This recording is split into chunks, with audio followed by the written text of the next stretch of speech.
That way!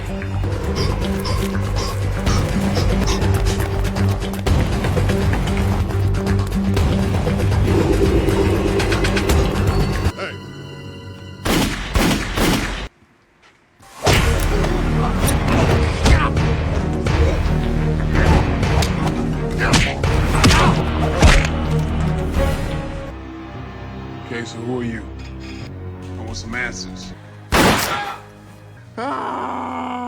Who do you work for? Your brother's dead, motherfucker. Why the fuck do you have a... It's a freaking radio, dude. What's up?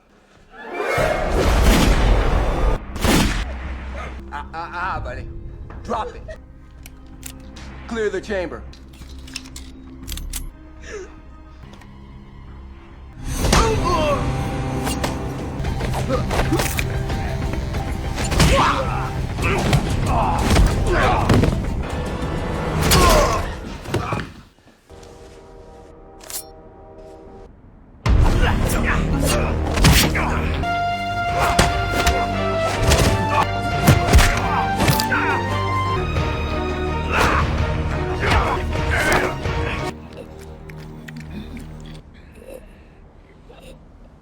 That's a Walter.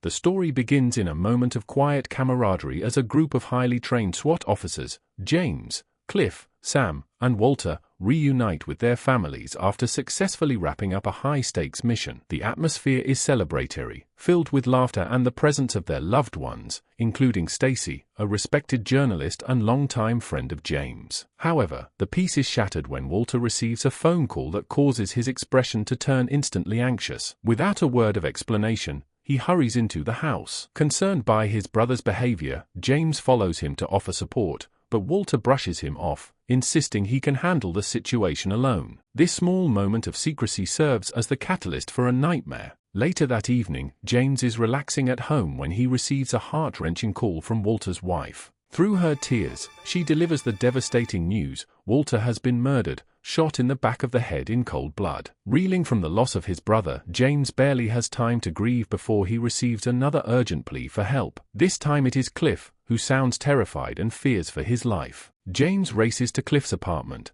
but he arrives too late to stop the violence. He finds his friend brutally stabbed to death. While searching the crime scene for clues, James discovers a message on Cliff's phone from a mysterious figure named Bill O'Brien. Suddenly, James is ambushed by an unknown assailant hiding in the shadows. Thanks to his years of tactical training, James overpowers the man and demands answers. When the attacker responds only with insults, James realizes he is dealing with professionals and ends the man's life. Desperate for clarity, James meets with Lieutenant Ross, his best friend and former commanding officer. James informs him about the deaths, but Ross strangely advises him to stay out of the investigation. When James asks about O'Brien, Ross admits he was one of their men during the war in Afghanistan. If you're enjoying this high-octane breakdown, make sure to hit that subscribe button and turn on notifications so you never miss a recap. The plot thickens as a wealthy, corrupt businessman named Ted Bauer enters the picture. He has hired a lethal mercenary named Ray to retrieve $40 million that was stolen during a military operation. It is revealed that Ross is secretly working with Ray. Ross admits he was the one who personally executed Walter and Cliff because they were the ones who took the money. Now, they believe James is the key to finding the hidden fortune. Meanwhile, James continues his own investigation, survives an assassination attempt at his home by men disguised as gas inspectors. Wait right here. Sure. Good morning. Good morning. Sorry to bother you. Oh, I don't smell any gas. You're on my list of homes to check. All right, well, come on in. Like I said, I don't smell any gas. Why the fuck do you have a...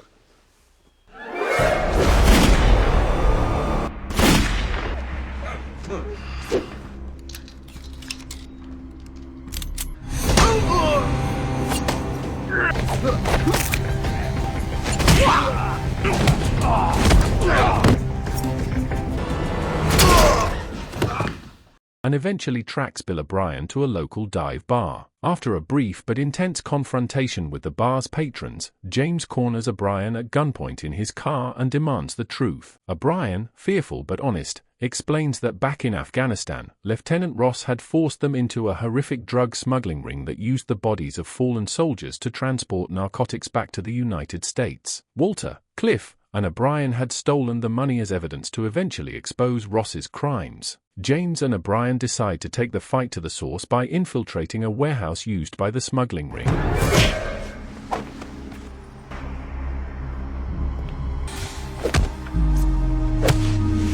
While James uncovers a massive stash of narcotics, O'Brien is spotted and fatally shot by one of Ross's henchmen. To make matters worse, Ross arrives with reinforcements and catches Sam outside the building. A violent gunfight erupts, but James manages to utilize the environment to escape the overwhelming numbers.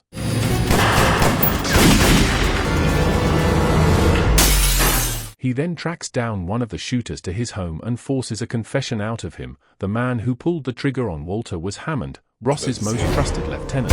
After obtaining this confirmation, James executes the man and prepares for the final showdown. The next day, Ross contacts James and offers a trade, Sam's life in exchange for the $40 million.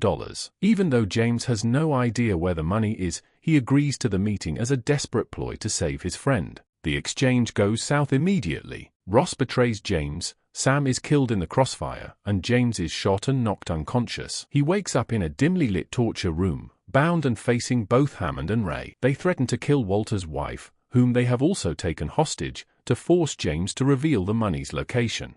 James finally admits he lied about the money just to get a chance to save Sam. When Ross arrives, the distraction allows James to use his hidden strength to break his restraints. He ambushes Hammond and kills him with a block of wood, finally avenging his brother's direct killer. He then moves on to Ray and Ross. Ray attempts to justify his betrayal by claiming a soldier's life is nothing but sacrifice without reward, but James rejects his cynicism. A final, bloody duel ensues, ending with James shooting Ray in the chest. Ross tries to flee into the night, but James pursues him relentlessly, eventually cornering him and delivering the final blow. With the drug ring dismantled and his friends avenged, James stands alone as the justice his brothers in arms deserved.